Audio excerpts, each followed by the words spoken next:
Conosco Francoforte solo per la signorina Rottermeier di Heidi, che qua ho disegnato per questioni di copyright, e poi per la borsa di Francoforte, tutti a Francoforte ne hanno una. Quindi ho approfittato dell'invito di Air Dolomiti per volare in questa città. Mi sono letto un po' di roba a riguardo e ora vi racconto quello che ho scoperto su Francoforte.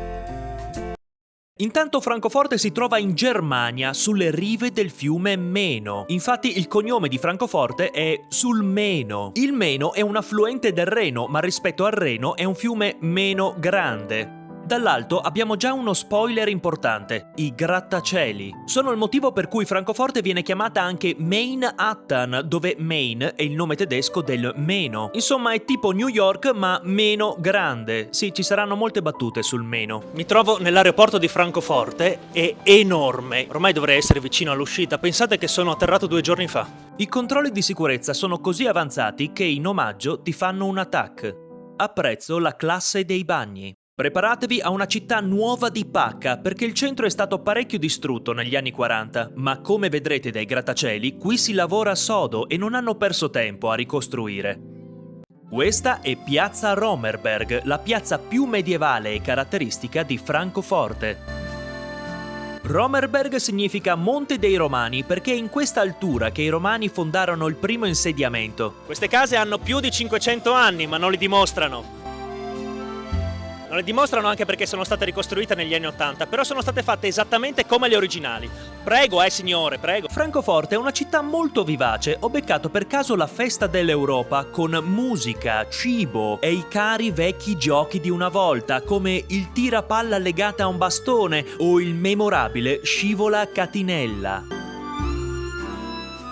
Un piatto che si mangia solo qui sono uova sode su una loro salsa verde fatta con panna acida e 7 erbe autoctone e delle patate lesse che qua piacciono, stincaccio di maiale su crauti e patate spadellate. A Francoforte è stato creato il vino di mela, l'Apfelwein, che riesco a pronunciare dopo solo 3 tentativi. Assaggio l'Apfelwein. Apfelwein.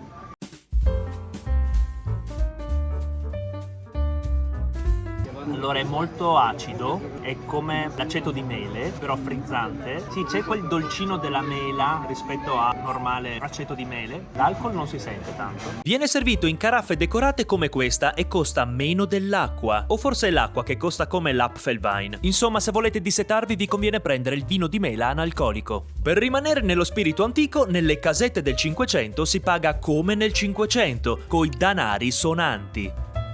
Quello è il municipio, chiamato Romer, perché inizialmente era la casa della famiglia Romer. Penso sia una coincidenza che si chiami proprio come la piazza. Oppure il Monte dei Romani era il monte della famiglia Romani. In ogni caso i Romani c'erano davvero. Guardate questo bagno romano che è stato trovato vicino al Duomo. Si capisce che è antico perché manca l'omino che gioca a golf. Molto caratteristica è la merlatura, che ricorda il ben più noto municipio di Portogruaro.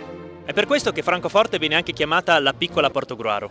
Al centro della piazza c'è la Fontana della Giustizia. Quando venivano eletti i nuovi imperatori, da qui sgorgava vino. Chissà se vino d'uva o di mela. Diversamente da Portogruaro, Francoforte fu una delle più importanti città del Sacro Romano Impero. Era qui che venivano eletti gli imperatori, precisamente al Duomo Imperiale.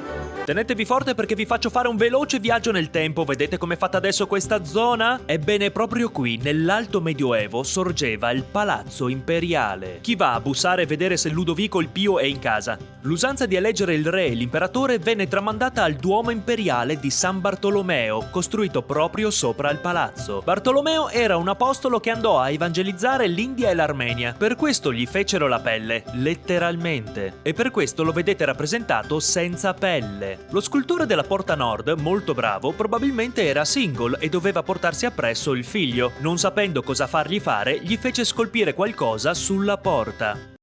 Quando entrate nel Duomo, non smetterò mai di dirlo, non bevete l'acqua santa. Capisco che costi tanto l'acqua, ma non è educato. E non portate, capita sempre, dei palloncini dentro alla chiesa.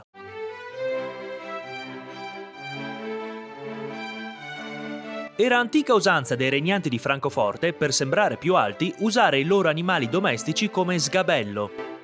L'organo è puntato verso di noi per spararci la sua musica. Oggi il meteo indica neve di particole. Tutta questa bella chiesa è stata distrutta negli anni 40, come ricorda questa targa molto chiara qui davanti, ma decisamente più esplicita è una foto fatta in quegli anni. Guardate com'era ridotto tutto il centro, devastato. Per fortuna c'è stata la volontà di ricostruire alcune delle antiche casette, così parte di quelle atmosfere non è andata perduta.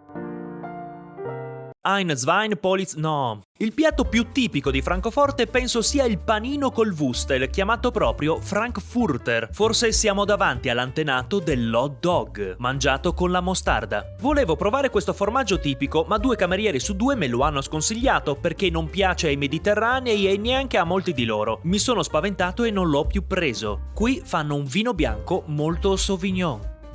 Il ruolo di centro politico dell'impero si è tramandato anche dopo l'impero, quando nel 1848 nella Paulskirche venne istituito il primo parlamento tedesco, tutto a Francoforte. Dentro non l'ho molto capito, dove sono le sedie come nella foto? Vabbè, mi fido che si radunassero qui. In Germania odiano mettere gli spazi tra le parole, in compenso piace mettere enfasi nei cartelli, aggiungendo spesso un punto esclamativo. Schritttempo! Video Überwachung! Non passate sotto l'ala! Fai un buon viaggio! Mi trovo davanti alla casa dove nacque e visse una delle persone più influenti d'Europa, Goethe, che in tedesco pronunciano Goethe. Goethe.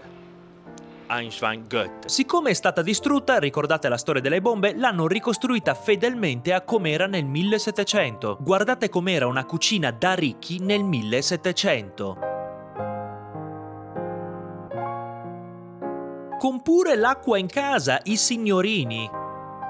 Goethe è stato un poeta, scrittore, filosofo, scienziato, teologo, pittore e chi più ne ha più ne metta, che ha pesantemente influenzato la società europea dall'illuminismo al romanticismo. È quello che ha scritto il Faust, l'opera col tipo che vende l'anima al diavolo. Uno dei suoi romanzi più celebri è I dolori del giovane Werther, una raccolta epistolare di un giovane innamorato che viene frenzonato. Per questo lui prova i sopracitati dolori e non vi spoilerò come va a finire. Ebbene, quel libro venne scritto esattamente su questo scrittorio. Ecco cosa deve aver visto Goethe in quei momenti.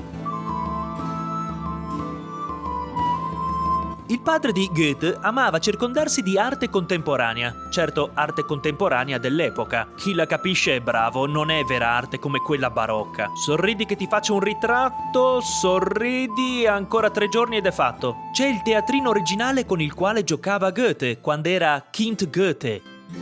Stufa centralizzata dell'epoca che propagava il calore alle diverse stufette poste in ogni stanza. Guardate questa come è tenuta bene. Nei tanti mercatini per strada si ha un assaggio del cibo tipico che amano mangiare gli abitanti di Francoforte. Si va dai Würstel ai Würstel, dalla carne bianca dei Würstel alla carne rossa dei Würstel. Non mancano salsicce arancioni tipo i Würstel. I panini spaziano da quelli coi Würstel a quelli con dentro i Würstel. Rigorosamente da pagare con i lilleri di Carlo Magno. Ein Zwein Polizei. A Francoforte, e penso in tutta la Germania, l'acqua costa tanto. Una bottiglietta costa 2,50 €, ma le fanno da 0,25, uno sciottino di acqua. Nei distributori automatici ci sono le bottiglie da mezzo e infatti ti costano 4,50 €. Ora capite quanto era ricco Goethe.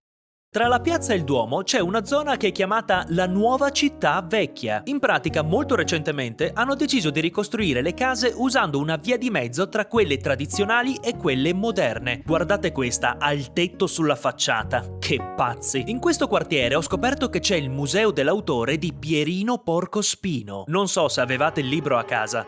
Lo psichiatra di Francoforte Henry Kaufmann a fine Ottocento ha scritto un libro di filastrocche per bambini ed è a lui che molti di noi devono qualche trauma. Pierino è semplicemente un ragazzo che non si lava mai, quindi ha assunto un aspetto mostruoso. Oh che schifo quel bambino, è Pierino il Porcospino. Molto simpatica anche la storia della bambina che gioca coi fiammiferi, si incenerisce e i gatti piangono. O il bambino che, siccome si succhia ancora i pollici, un sarto entra e glieli taglia. Ero troppo giovane per capire la poesia del dottor Hoffmann. Davanti al Duomo si trova la casa più caratteristica di Francoforte, chiamata la Casa della Bilancia d'Oro. È stata ricostruita fedelmente con la facciata rinascimentale del 1600. Il Rinascimento tedesco aveva i draghi d'oro, fa molto Cina. Forse perché il proprietario era uno speziale e un pasticcere olandese, da qui la bilancia. Ancora oggi è una pasticceria dove non posso che prendere il dolce tipico di Francoforte, la Frankfurter Kranz, una torta con crema al burro, nocciole e lamponi. Mi è piaciuta davvero molto. Finalmente posso presentarvi niente po' di meno che il meno. E il motivo per cui Francoforte si chiama così, perché in tedesco Frankfurt significa il guado dei Franchi, ossia il tratto di fiume meno profondo in cui i Franchi potevano passare. La leggenda racconta che i Franchi, sconfitti dai Sassoni e senza via di fuga, videro un cervo attraversare il fiume su un punto più secco. Guardate, l'ho trovato anche dipinto sui muri. I Franchi seguirono il cervo e riuscirono a scappare. Da quel momento, quel punto prese il nome di Guado dei Franchi, Francoforte. Sapete cosa dissero i Franchi quando riuscirono ad attraversare il fiume per scappare dai Sassoni? Meno male. Noi possiamo attraversare il fiume tramite i tanti ponti senza bisogno di aspettare un cervo che passa. Un ponte celebre è il Ponte di Ferro, che è interamente pedonale. Una volta forse ci potevi passare in bici, sono rimasti ancora i lucchetti. Mi hanno fotografato e messo sul giornale, spero dicano solo cose belle. Gli animali di Francoforte sono oche annerite, molto simpatiche, corvi e cigni neri. Non avvicinatevi troppo alle oche, quando hanno fame mangiano le persone. Pretzel con un leggero tocco di formaggio. Una volta gli abitanti di Francoforte non avevano l'aspetto che hanno oggi, avevano altezze diverse, una fisionomia diversa, ma grazie alle moderne tecnologie siamo riusciti a ricostruire com'erano e la scienza ci dice che fossero più o meno così. L'antico abitante di Francoforte, insieme a suo cugino che viene dalla campagna, si trovano fuori al Museo di Storia Naturale, il secondo più grande della Germania. A sud del Meno si trova il quartiere dei musei. Tra i tantissimi musei mi hanno consigliato il Museo del Cinema. Si trovano i primi esperimenti di prospettiva, di profondità e di animazione. I primi strumenti di ripresa, che sembrano delle caffettiere, non ho ben capito come funzionino, dov'è l'app della fotocamera. La prima macchina da presa direttamente dei fratelli Lumière. Il primissimo film è il celebre treno che si avvicina. Aspetta, ma mi sta venendo addosso per davvero? Non si ferma? Ma voi siete pazzi! Fino al cinema contemporaneo. Il costume originale di Alien. Uno dei pupazzetti di Jack Skeleton usato davvero per il film. Wow! Ci sono anche le teste con le sue smorfie. Può anche rendersi invisibile.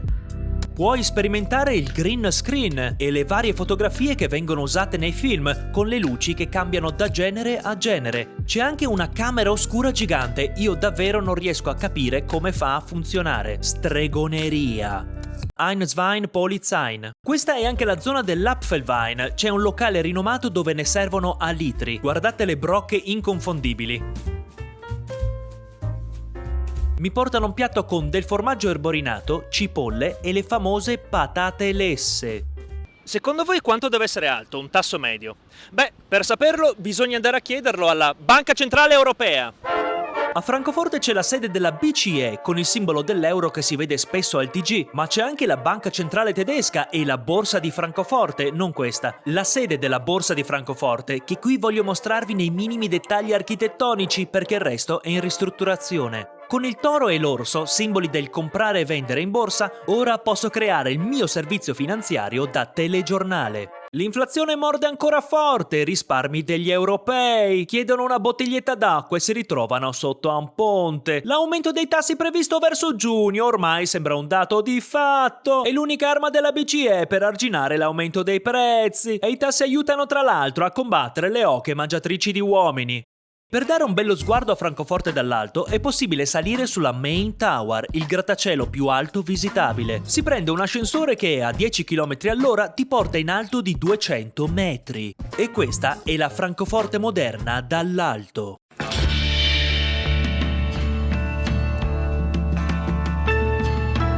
Si vede il Meno e la stazione.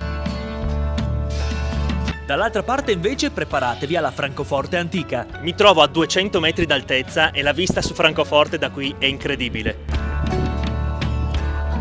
Fantastico!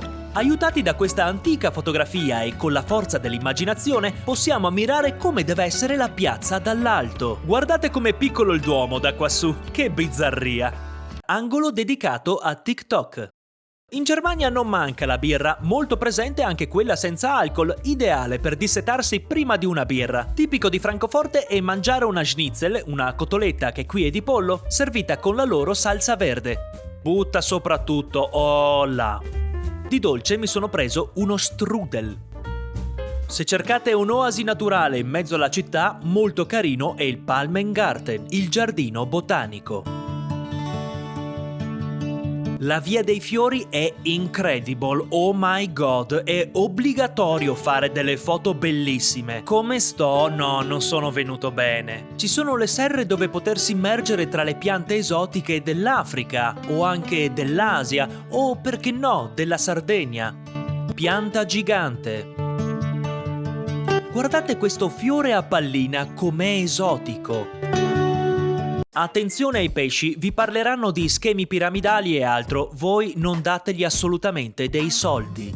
Lo stesso per le formiche e le coccinelle, non dategli il gelato. Gallinella d'acqua. Anatroccoli. C'è una serra in cui vedere alcune farfalle, guardate che belle, si sono messe a mangiare una signora. Alcune si mimetizzano perfettamente e sembrano delle foglie secche, ma a me non sfuggono. Guardatela qua, guardate questa che sembra una foglia verde, la vedete? No, sembra proprio una foglia verde, guardate, mi avvicino, guardatela, identica a una foglia verde. Andando al mercato sembra che a Francoforte piacciono davvero molto gli asparagi. Hanno questo pane al burro, sembra la nostra torta sbrisolona, e ovviamente mele con il loro Apfelwein. Al mercato coperto si confermano questi cibi: gli asparagi, le torte burrose, chiaramente le salsicce e i Würstel. Portatevi la borsa di Francoforte perché qui si paga tutto con fasce di soldi profumati. Gli unici assaggi di formaggio che ho trovato sono dei cibi italiani. Aperitivo con spritz con Apfelwein. E Würstel con bracciole di maiale sul letto di Krauti, con eleganti infiorescenze di Würstel. Pancake spezzato con sciroppo d'acero, prugne e fragole. Ultimo Heinzwein Polizei. Voglio finire questo video con una bella visuale del centro di Francoforte ed è possibile salendo i 300 gradini della cattedrale, lassù fino in cima. Chissà com'è l'ascensore della cattedrale. Ah, a forma di scala a chiocciola. Il bello delle scale a chiocciola tedesche è che hanno il soffitto altissimo e quindi non sbatti la testa. Ho preso velocità per fare prima, ma non è stata una buona idea. È molto alta. I gargoyle mi dicono che sono quasi arrivato. C'è un'incisione fatta sembra subito dopo la seconda guerra mondiale. Oh, questa è la vista che stavo cercando.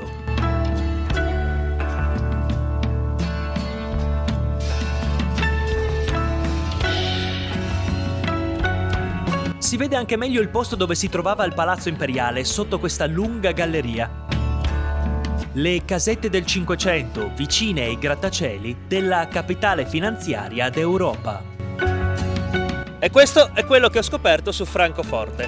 Fatemi sapere che ne pensate e se secondo voi Heidi può darle una seconda possibilità. Grazie per avermi seguito e ci vediamo alla prossima città interessante dell'Europa che proprio non conoscevo. Grazie a Air Dolomiti per avermi accompagnato. Se volete farci un salto in poco più di un'oretta siete lì. Lascio il link in descrizione. Provate la torta Kranz, davvero speciale.